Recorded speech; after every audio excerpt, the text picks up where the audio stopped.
William and his sons and making them pay for their crimes required care and planning. Bethia needed to subdue the emotions twisting her insides into a painful knot.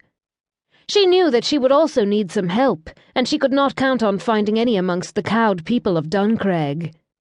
William had a tight grip upon all who lived at the keep and on the lands. One Robert had either not seen or been too often away at court or fighting in France to break.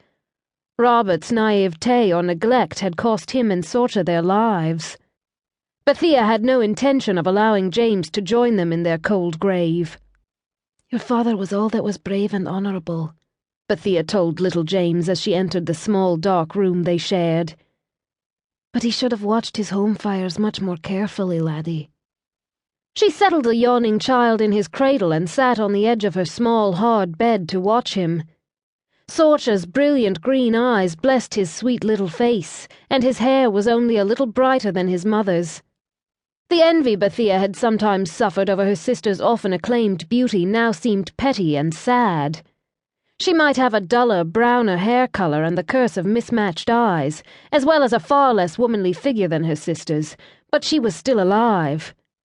Sorcha's highly praised beauty and charm had always seemed such a blessing, but they had not saved her. And she was stronger, Bethia decided as she watched the fair James fall asleep. Sorcha had been like a candle admired for its light and warmth, for the beauty of its colour-rich flame, but also easily snuffed out and left cold, lifeless. She had always been more wary than Sorcha, more able to see the evil in people. It had surprised her when Sorcha had sent word asking her to come and help with James, for Duncraig was filled with women eager and able to help care for their laird's son and heir. Bethia now wondered if finally some hint of suspicion or fear had crept into her sister's loving, trusting heart. She sighed and vigorously wiped away a tear. If it had come far too late. It did, however, explain Sorcha's odd choice of words in her missive. Sorcha had asked her sister to come and watch over James, not nurse him, play with him, visit him, or aid his mother, but to watch over him. And that was exactly what Bethia intended to do. Every breath she took, every whisper of her skirts over the rush-covered floors made Bethia's heart skip painfully as she crept along the shadowed halls of Duncraig.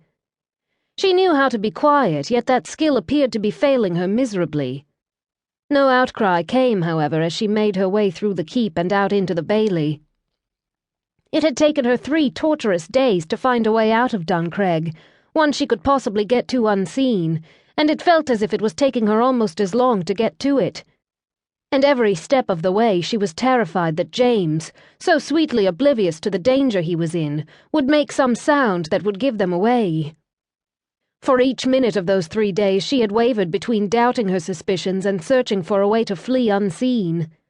The death of James's little puppy had brutally ended all of her doubts and suspicions. Bethia doubted she would ever know why, after blissfully eating and drinking everything brought to her and James the first day after the funeral, she had suddenly felt compelled to test the food on the 2nd day. When the puppy had died after tasting the food, she had wept out of guilt for using the poor trusting animal in such a way, and a strange mixture of fury and fear because all of her dark suspicions had been so gruesomely proven right. The fact that she had not been able to give the little animal a burial worthy of his sacrifice only added to her anger. She now knew that the slow, painful deaths of Sorcha and Robert had been caused by poison, and not by some unnamed wasting sickness as was claimed. Finally, Bethia reached the spot she had been seeking, a small break in the wall behind the reeking stables. Robert had not only been unaware of the deadly enemies within his keep, but of the crumbling state of his keep as well. If he had seen how poorly the place was kept, he never would have left William in control of the accounts. Bethia was not sure what William and his sons were doing with the money from the lands and tenants, but they were certainly not maintaining the keep they were so willing to kill for. As she squeezed herself and James through the opening, a few pieces of the crumbling wall clattered noisily to the ground. She held herself still within the opening, holding her breath as she waited for the outcry she was sure would come. It surprised her a little when there was none. Such a noise should have caused one of the men-at-arms to at least glance her way. As she cautiously slipped out into the night and hurried toward the